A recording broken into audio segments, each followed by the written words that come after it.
xibaar yu wér te wóor ca tàng-tàng ba abonnez-vous pour ngeen di mën di jot suñuy vidéo. daleen ak jàmm seen bi di Buzz 221 HD kii di Moustapha Diop di ak personnalité politique bu kenn dootu présenté ci réew mi di Sénégal di ancien ministre ci régime président Macky Sall ginnaaw bañ ko njëkkee jugé ci haute cour de justice ba noppi daal di koy placé sous mandat de dépôt ngir détournement de fonds publics bu toll ci 2 milliards kookee di Moustapha Diop namm nañ ko jugé waat ci haute cour de justice ci beneen dossier judiciaire bu ko concerné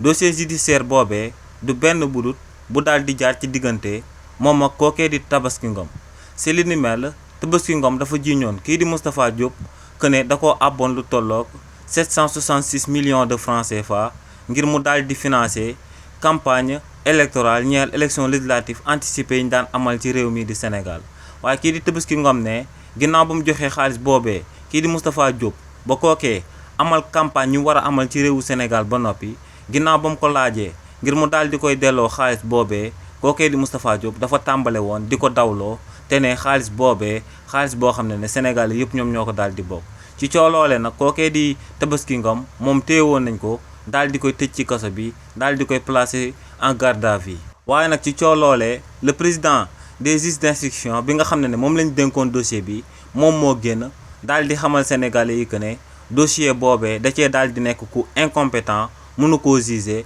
ndax kookee di Moustapha Diop akub ancien ministre la ci réew mi di Sénégal donc nañ ko daal di yóbbu ci haute cour de justice ñu daal di ko fay juger